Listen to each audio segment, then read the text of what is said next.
Welcome. We are going to study Introduction to Economic and Economy. तो ये जो आपका बुक है BE CC 131 principle of micro economics, जो आपकी बुक है प्रिंसिपल ऑफ माइक्रो इकोनॉमिक्स, उसका हम ये पार्ट पढ़ने वाले हैं। ठीक है, और हमने इसमें इसका सिलेबस कवर कर लिया था कि क्या क्या हमें सिलेबस में कवर करना है। यूनिट 1 हमने इसमें ऑब्जेक्टिव्स पढ़ लिए थे, इंट्रोडक्शन हमने इसमें पढ़ लिया था कि डेफिनेशंस क्या है इकोनॉमिक्स की, ये भी हमने इसमें पढ़ लिया था। अलग अलग हम डिफरेंट ऑथर्स के बारे में हमने समझ रहे थे। अब हम हमारा पॉइंट था स्कैरसिटी। स्कैरसिटी क्या होता है in the terms of economics में, क्या किस तरीके से चीजें होती है, उसको हमें कवर करेंगे। राइट, तो अभी हम ये क्लास हम अभी फर्दर 10 मिनट्स लेंगे, then we will start English communication skills at 8 o'clock। 8 और 8:05 पर हम अपनी इंग्लिश कम्युनिकेशन स्किल्स की क्लास को कवर करेंगे। ठीक है, चलिए हम रीड करते हैं स्कैरसिटी। क्या हमने स्कैरसिटी पढ़ लिया था प्रियांशी जी? No sir. चलिए यहीं से स्टार्ट करना है जी, रीड Yes, करते sir. हैं। कौन स्टूडेंट रीड करेंगे जी? कोई स्टूडेंट है जो इकोनॉमिक्स पढ़ना इसमें पढ़ना चाहते हैं? चलिए मैं रीड करता हूँ। Scarcity lies at the roots of all economics activities. तो स्कैरसिटी लाइज मतलब रहता है, निवास करता है, मतलब ये बिल्कुल लाइज रूट्स, यानी इकोनॉमिक्स के जो रूट जड़े हैं वहां पे सबसे ज्यादा जो मेन पॉइंट जो जिस चीज की बात होती है इकोनॉमिक के अंदर, वो क्या है? स्कैरसिटी है। अगर सारे रिसोर्स अनलिमिटेड हो जाते तो इकोनॉमिक्स में कोई इकोनॉमिक एक्टिविटी नहीं करता। हम इकोनॉमिक एक्टिविटी इसलिए करते हैं क्योंकि हम सबके पास कहीं ना कुछ रिसोर्स कम है, चाहे अगर हम पहले जाए बार्टर सिस्टम में जाए, चाहे मॉनेटरी सिस्टम में जाए, या फिर आगे और ये प्लास्टिक मनी में जाए, किसी भी स्टेज पे जाए तो स्कैरसिटी रहती ही रहती है। Yes, sir. तो हम उसको ओवरकम करने के लिए, जैसे फॉर एग्जांपल किसी के पास वीड्स नहीं है, किसी के पास वाटर नहीं है, किसी के पास शू या कोई और कोई भी प्रोडक्ट ले सकते हैं, अगर वो नहीं होती तो वो दूसरे प्रोडक्ट को परचेज करने के लिए कुछ अपनी ही प्रोडक्ट को सरेंडर करता है। उसको हम बोलते थे बार्टर सिस्टम। उसको अर्न करना पड़ता है। तो वो अगर जिसके पास नहीं है तो वो अर्न करके लेबर करेगा, है ना, या फिर कोई और व्यापार बिजनेस इस तरह की कोई भी एक्टिविटी, इकोनॉमिक एक्टिविटी करेंगे, तभी वो किसी चीज को पा सकता है। इसलिए कहते हैं कि scarcity lies at the root of all economic activities. The concept of scarcity find the expression of two basic facts of economic life. अगर हम बात करें कंसेप्ट ऑफ स्कैरसिटी के अंदर, तो कौन कौन से दो बेसिक एक्सप्रेशन होंगे इकोनॉमिक लाइफ के? पहला है अनलिमिटेड वांट्स और एंड्स। नंबर 1 है कि हमारे वांट्स अनलिमिटेड है। देखो इन्होंने रिसोर्स को ऊपर नहीं रखा, ऊपर पहले किसको रखा है? हमारे वांट्स, क्योंकि Unlimited wants को. हम जल्दी सेटिस्फाई नहीं होते कि हमने एक बार, फॉर एग्जांपल हमने फूड एक बार लिया तो क्या हम हो जाता? हमारे लिए नहीं होता। ऐसे हमारे रिसोर्सेज भी कंटिन्यू हमें नीड होती है रिसोर्सेज की। सेकंड थिंग है जो स्केर्स रिसोर्सेज और मींस, यानी स्कार्स मतलब है कि जो जितने भी रिसोर्सेज हैं वो लिमिट में हैं। अगर हम किसी और अदर चीज की बात करें, चाहे मनी की बात करें, सबके पास मनी क्या होता है? लिमिटेड होता है। अनलिमिटेड मनी नहीं होता आप लोगों के पास, किसी के पास भी, या कोई दूसरे, अच्छा जिसके पास जो प्रोडक्ट सर्विस जो प्रोडक्ट सप्लाई कर रहा है, जो सप्लायर है, फॉर एग्जाम्पल वीट है, पल्सेस दाल या अनाज या कोई फूड या सब्जी, उनके पास भी लिमिटेड चीज है। ठीक है, अनलिमिटेड वांट्स और एंड। हमारे वांट्स कैसे हैं, इसको रीड करेंगे कोई स्टूडेंट्स? सर मैं ही रीड करूं? जी जी। Unlimited wants or ends. Every person has some wants. Different persons have generally different wants. And wants of even the same person keep changing with the passage of time, change of place and status. Sir unlimited wants होता है, जैसे हर किसी person के अलग अलग wants होते हैं, कुछ वांट्स होते हैं उनके, मतलब कुछ नीड होती है उनको। और जो डिफरेंट पर्सन होते हैं उनके, ये ऑब्वियस सी बात है कि जो डिफरेंट पर्सन होगा उसका कुछ और वांट होगा। और ऐसा भी होता है कि जो सेम पर्सन है उसका भी अलग अलग वांट्स चेंज होते रहते हैं टाइम के साथ और प्लेस के साथ और स्टेटस के साथ। Human wants are unlimited and keep on increasing. Different wants differ in their intensity, subject to the availability of resources. Higher order wants need to be satisfied first, and if the resources are still available, these may be used to satisfy lower order wants. जो human के wants होते हैं वो unlimited है और वो increase करते रहते हैं, वो कभी भी कम नहीं होते बल्कि वो इंक्रीज करते रहते हैं। Different wants differ in their intensity, और जो अलग अलग वांट्स होते हैं वो अपनी इंटेंसिटी में भी डिफरेंट होते हैं, उनकी जो इंटेंसिटी होती है वो अलग होती है। Subject to the availability of resources, अगर हम अवेलेबिलिटी ऑफ रिसोर्सेज की बात करें कि हमारे पास रिसोर्सेज कितने अवेलेबल है, higher order wants need to be satisfied first. तो जो हमें हायर ऑर्डर वांट्स है, जो जिसमें ज्यादा हमें रिसोर्सेज की जरूरत है, वो पहले सेटिस्फाई किए जाएंगे। अगर कोई अभी भी रिसोर्सेज अगर अवेलेबल है हमारे पास, तो वो सेटिस्फाई करेंगे जो हमारे जो लोअर ऑर्डर वांट्स है, लेकिन सबसे पहले हम हायर ऑर्डर वांट्स को सेटिस्फाई करेंगे। तो नेक्स्ट भी पढ़ना है। Scarce resources or means. Satisfaction of wants requires resources or the means to satisfy wants.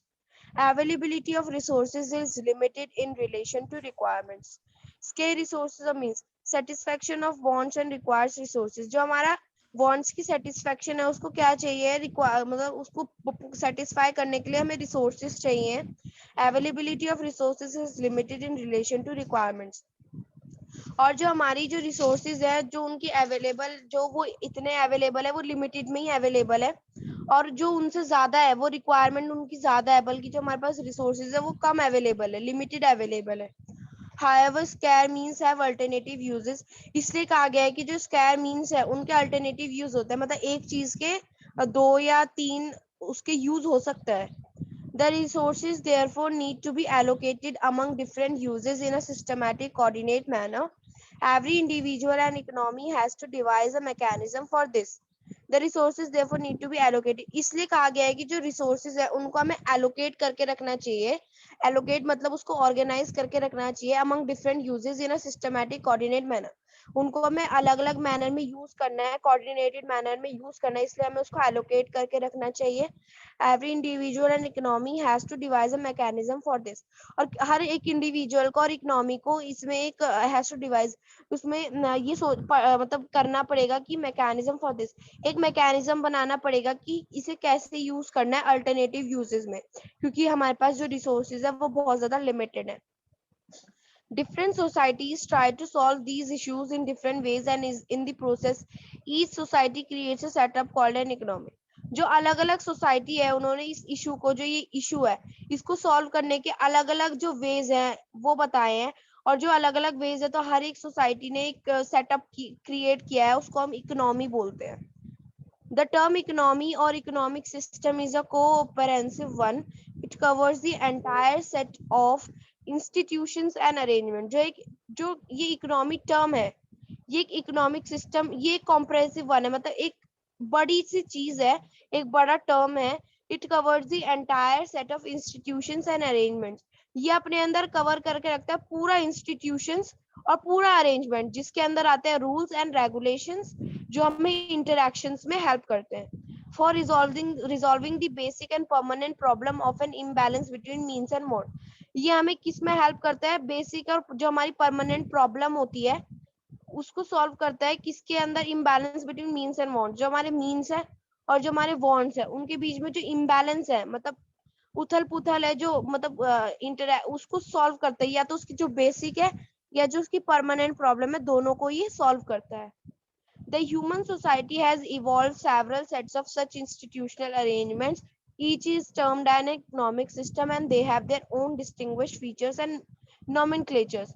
जो हमारी ह्यूमन सोसाइटी है उसने एक सेवरल सेट जो है वो इवॉल्व किए हैं, जो कि है इंस्टीट्यूशनल अरेंजमेंट्स. उन्हें हम इंस्टीट्यूशनल अरेंजमेंट बोलते हैं. Each in a termed and economic system, जो कि इकोनॉमिक सिस्टम से टर्म किए गए हैं. And they have their own distinguished features. उनके अंदर अपने अलग से ही फीचर्स है और नॉमेनक्लेचर्स हैं. These systems try to adopt their own means and methodology for solving the basic problem. जो ये सिस्टम है इसने ये अपने आप ही अडॉप्ट करना चाहता है अपने मीन्स और मेथोडोलॉजी, जो हमारी प्रॉब्लम्स है उनको सॉल्व करने के लिए, जो हमारी बेसिक प्रॉब्लम्स है उनको सॉल्व करने के लिए. सर आगे भी पढ़ना है.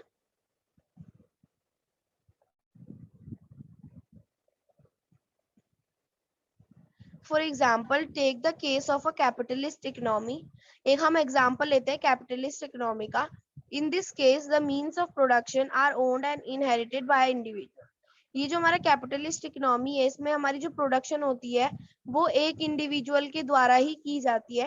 And various economic decisions are guided by prices of the goods and services in the market. और जो हमारी इकोनॉमिक डिसीजंस है प्राइसेस ऑफ गुड्स और सर्विसेज को लेके वो भी एक इंडिविजुअली लेता है. The income of an individual is determined by the means of production supplied by him. जो उसकी इनकम है वो किससे पता चलती है, मतलब कितनी इनकम मिलेगी, जितने वो प्रोडक्शन है जो वो सप्लाई करेगा. टू दी मार्केट, मार्केट में जितने वो प्रोडक्शन को सप्लाई करेगा उतनी उसकी सैलरी होगी या उतने उसकी इनकम होगी, and the price which they are paid for their service, और मार्केट में जो भी उसको उसके प्रोडक्ट के लिए प्राइस दिया जाएगा वही उसकी इनकम होगी। On the other hand, in a strict socialist economy, all the means of production are owned by the state। और दूसरे हाथ पे जो हमारी सोशलिस्ट इकोनॉमी है उसमें जो हमारा सारा प्रोडक्शन ओन किया जाता है वो स्टेट के द्वारा ओन किया जाता है, मतलब किया जाता है। The state takes all the decisions regarding the use of available resources. और जो हमारा स्टेट है वो सारे डिसीजन लेता है जो हमारे अवेलेबल रिसोर्सेज है उसके रिगार्डिंग में, उसके यूज के रिगार्डिंग में। जी, तो मार्केट इकोनॉमी और हमारा जो कैपिटल इकोनॉमी, दोनों आपने समझ लिया। Yes sir.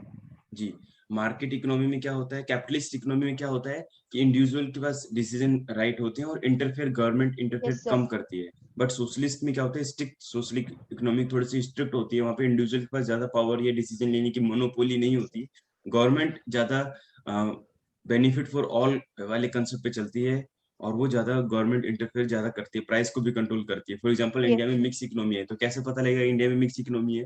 क्योंकि इंडिया के अंदर क्या है, कुछ प्रोडक्ट्स के तो ऊपर फ्री है, फ्रीली काम कर सकते हैं, बट कुछ के ऊपर कंट्रोल है। फॉर एग्जांपल इंडिया में एसेंशियल प्रोडक्ट जैसे हैं उनके ऊपर कंट्रोल होता है कि वो मोनोपोली ना करें। जैसे सीमेंट है या कोई और प्रोडक्ट ले लीजिए, तो सीमेंट पे ये 2-3 लोग पहले मोनोपोली कर रहे थे, 4-5 कंपनी थी तो वो एक साथ ही मिलके मोनोपोली कर रहे थे, तो उन गवर्नमेंट ने कहा कि नहीं आप ऐसे मोनोपोली नहीं करें, प्राइस कंट्रोल कर दिया। ऐसे पेट्रोल है, अगर पेट्रोल की प्राइस को भी कंट्रोल ना किया जाए तो ये भी अपने मर्जी से बेच सकते हैं। इसी प्रकार से कोई भी जैसे दूध है, बड़ी बड़ी कंपनियां बेचती हैं, तो गवर्नमेंट की भी अपनी कंपनी है, ठीक है, मदर डेयरी है, डेली एमएस है, अलग अलग आपने देखा होगा। तो जितनी भी चीजें एसेंशियल चीजें हैं जैसे गेहूं, चावल, अनाज, आपको पता है पब्लिक डिस्ट्रीब्यूशन सिस्टम क्या होता है, पीडीएस, इसके थ्रू सप्लाई करती है ना, पब्लिक डिस्ट्रीब्यूशन सिस्टम है। और आपको जो एक कार्ड मिलता है, इसका नाम है कुछ राशन कार्ड, ठीक है। सही है। क्या होता है इसका मतलब, कोई स्टूडेंट और सही बता? सर, सर जो गवर्नमेंट है वो जो गरीब लोग होते हैं या जो बिलो पॉवर्टी जी लाइन होते हैं उनको सर फ्री में राशन प्रोवाइड करवाते हैं, मतलब ऐसे वीट कोई या और स्टूडेंट पल्सेस है, या। कोई और स्टूडेंट बताएंगे, कोई हैंड रेज कर सकते हैं, जिनके पास राशन कार्ड हो वो ज्यादा बेटर बता पाएंगे। यस स्टूडेंट, जी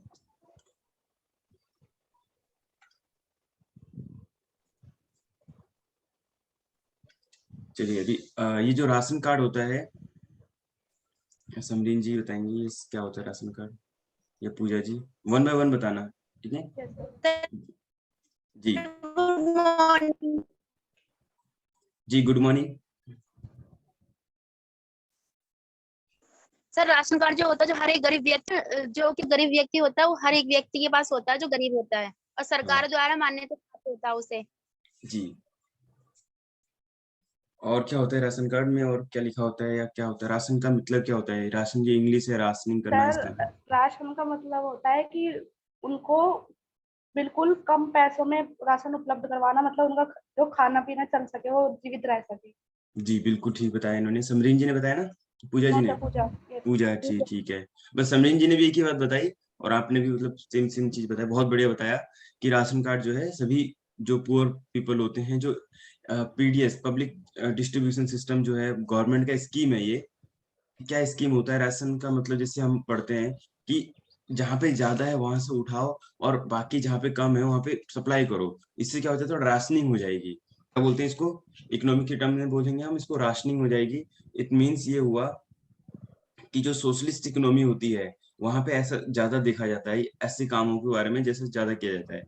आप यूएसए या रशिया में जाओगे ना, तो आपको हर प्रोडक्ट को इतने ही चीप कॉस्ट पे मिलेगा, जो एसेंशियल जैसे दवाइयां हो गई, हॉस्पिटलिटी हो गई, या होटल के मिनिमम खर्चे जो होते हैं सारे इस तरीके से राशनिंग की गई है, ठीक है। तो गवर्नमेंट जहाँ पे कंट्रोल करती है वहां हम बोलते हैं सोशलिस्ट इकोनॉमी, जहाँ पे फ्रीली जो मन चाहे प्राइस अपना गेन कर सकते हैं वो है कैपिटलिस्ट इकोनॉमी। तो दोनों में डिफरेंस है, दोनों के अपने एडवांटेज हैं, दोनों के अपने वो हैं, ठीक है। तो ये चीजें हैं, गवर्नमेंट लाइसेंसिंग के थ्रू, कंट्रोल के थ्रू, है ना, परमिशंस के थ्रू कंट्रोल करती है कि किसी चीज को परमिशन देना है या नहीं देना। किसी को परमिशन तो देंगे, लेकिन जिसके पास लाइसेंस होगा सिर्फ वही कर सकता है। For example weapons banana, hospital के काम, या फिर कोई पटाखे वगैरह बनाना, ये सब किसके होता है? लाइसेंस लोगों को ही दिया जाता है। जिसके पास लाइसेंस होता है वही पटाखे वगैरह ये सब जो बनाते हैं ना, क्रैकर्स, फायर क्रैकर्स, ये सब कोई लिमिटेड लोग बनाते हैं। तो गवर्नमेंट इसको कंट्रोल करती है। तो ये आपने इसमें देखा कि जो स्कैरसिटी है, इसको भी आपने समझा कि क्या होता है, इंस्टीट्यूशनल अरेंजमेंट, और ये सारी चीजें आपने समझ ली। ठीक है, अभी और किसी स्टूडेंट ने कुछ कहना है यहाँ पर, फिर हम इस क्लास को ओवर करते हैं, फिर कल हम इसमें मिलेंगे, सेम क्लास को कल हम ज्वाइन करेंगे। Thank you everyone for joining this class. Sir एक मिनट, जी सर आपने क्लास आज जल्दी ली थी क्या? नहीं, एक सेकेंड अभी रुक जाइए, हम आज को क्लास को जो है कल कंप्लीट करेंगे। Okay sir.